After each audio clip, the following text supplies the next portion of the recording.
और कुछ भी करना मगर जर्मनी मत जाना। अगर जर्मनी चले गए तो हो सकता है आप भी आकृत वशिष्ठ की तरह सीईओ ऑफ हैप्टिक कंपनी बन जाओ, सिद्धार्थ राव जो सीईओ हैं वेब चटनी के उनकी तरह बन जाओ, या पूजा गोयल जो डेटा साइंटिस्ट है सीमेंस कंपनी में उनकी तरह बन जाओ। इन सब में कॉमनैलिटी यही है कि ये सब इंडियंस हैं, ये कामयाब हुए हैं जर्मनी में जाके। तो आज की बात करते हैं कि वहां का एजुकेशन सिस्टम जहां पे मास्टर्स डिग्री और डिग्रीज बिल्कुल फ्री करवाते हैं, पोस्ट ग्रेजुएशन वर्क परमिट 18 महीने का देते हैं, और यूरोपियन यूनियन की कंट्रीज घूमने का मजा अलग से। वैसे वीजा कनाडा का भी अच्छा है स्टूडेंट के लिए, पर अगर आपने कनाडा के अलावा कोई कंट्री देखनी है तो जर्मनी आपके लिए बहुत अच्छा ऑप्शन हो सकता है। तो क्या है एक्चुअली डिफरेंट एस्पेक्ट्स जर्मनी के स्टूडेंट वीजा के, और किस तरह आप अगर जर्मनी में स्टडी करने जाना है उसमें कामयाब हो सकते हो। तो अगर आप ये जानना चाहते हो कि जर्मनी में स्टूडेंट वीजा कैसा मिलेगा और क्या है फायदे, तो हमारे साथ देखिए आज की ये वीडियो। check Johnny Hans।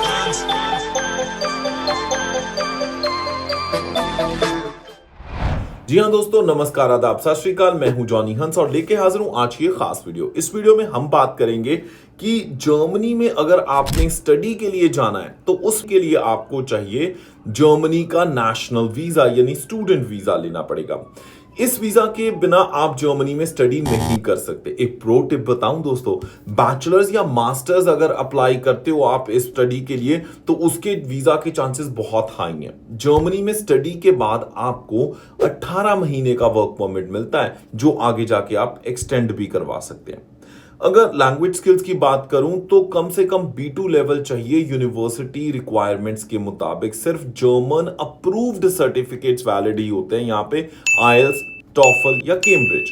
पिछले सारे एकेडमिक क्वालिफिकेशन के सर्टिफिकेट्स ये लोग मांगते हैं। ओरिजिनल 2 कॉपीज चाहिए होती हैं। अपडेटेड सीवी चाहिए होता है। फाइनेंशियल प्रूफ यानी ब्लॉक्ड अकाउंट बनाना पड़ता है 11,904 यूरोस का, या फिर अगर यूनिवर्सिटी एजुकेशन स्पॉन्सर्ड है वो अलग से। अगर आपकी ट्यूशन फीस यूनिवर्सिटी पे कर रही है तो उसका प्रूफ चाहिए, और उसके साथ साथ आपके पास फंड्स का प्रूफ चाहिए होता है। वीजा की जो एप्लीकेशन है वो सिर्फ 75 यूरो है। उसके साथ साथ आपको चाहिए होता है ट्रैवल इंश्योरेंस और यूनिवर्सिटी एनरोलमेंट लेटर।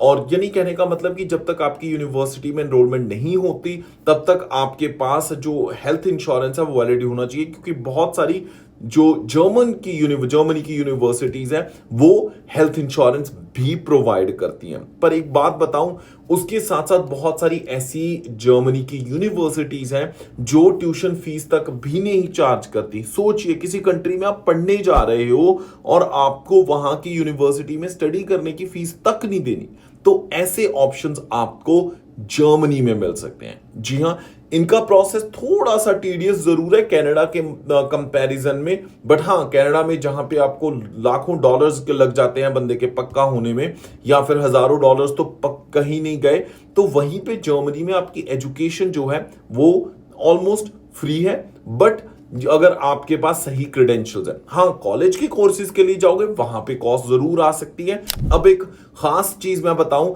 इन यूनिवर्सिटीज में एडमिशन लेना अगर आप चाहते हैं तो एक प्रॉपर प्रोसेस होता है। या तो आप यूनिवर्सिटी को डायरेक्टली कांटेक्ट कर सकते हैं, बट अगर आपको proper step by step guidance और सपोर्ट चाहिए तो आप फ्री सपोर्ट के लिए, फ्री इमिग्रेशन कंसल्टिंग के लिए हमें कांटेक्ट कर सकते हैं। apply@checkcheckservices.com, apply@checkcheckservices.com।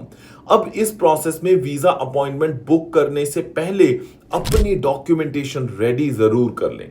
जर्मन एम्बेसी या काउंसुलेट में अपनी एप्लीकेशन सबमिट फिर करवा दीजिए अपने सारे डॉक्यूमेंट्स को तैयार करके।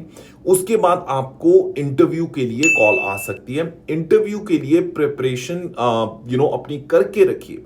इंटरव्यूअर आपसे किसी भी तरह के क्वेश्चंस पूछ सकता है, आपके स्टडी प्लान से लेके फाइनेंशियल्स तक, जर्मनी में रहने के फ्यूचर प्लान्स के ऊपर हो सकते हैं ये सारे क्वेश्चन। तो अगर आपको इंटरव्यू की भी तैयारी करवानी है तब भी आप चेक सर्विसेज की टीम को कांटेक्ट कर सकते हैं। वीडियो के डिस्क्रिप्शन में इंफॉर्मेशन हमने दे रखी है। प्रोसेसिंग जो टाइम है वो वेरी कर सकता है, लेकिन यूजुअली ये 4 हफ्ते से लेके 12 हफ्ते तक लग सकते हैं अगर आप आपकी जो प्रोसेसिंग टाइम को। बट हाँ, अगर आप टाइम से स्टार्ट कर सकते हो तब भी आपके लिए वीजा लेना बहुत आसान हो जाता है। ठीक उसी तरह जर्मनी की तरह अगर आप कनाडा आ रहे हो तो अगर आप पैसे नहीं ज्यादा लगाना चाहते तो आप इंडिया में बैठे बैठे फ्रेंच सीख लीजिए। अगर फ्रेंच सीख लेते हो तो आप डायरेक्ट पीआर अप्लाई करने के लिए एलिजिबल हो जाते हो। उसके लिए भी आप हमें कांटेक्ट कर सकते हैं। ईमेल कीजिए apply@lingoschool.com, apply@lingoschool.com पे हमें डायरेक्टली आप ईमेल कर सकते हैं। अगर आपको आज की वीडियो से रिलेटेड कोई भी क्वेश्चन है, जर्मनी के स्टूडेंट वीजा से रिलेटेड कोई एस्पेक्ट है जो समझ में नहीं लगा, तो हमें बताइए, हम उसके ऊपर एक फुल फ्लेज वीडियो आप तक लेके आएंगे। अगर आप चाहते हैं कि हम कनाडा के अलावा दूसरी कंट्रीज के स्टूडेंट वीजा या फिर दूसरे इमिग्रेशन प्रोग्राम्स के ऊपर वीडियो बनाएं तो प्लीज कमेंट सेक्शन में कमेंट करके हमें जरूर बताइएगा। हमारी कोशिश रहेगी आप तक उन वीडियोस को लेके आने की। इसी के साथ मैं जॉनी हंस फिलहाल लेना इजाजत। हंसदे मुस्कुराते रहो जी, रब राखा। Check, Johnny Hans.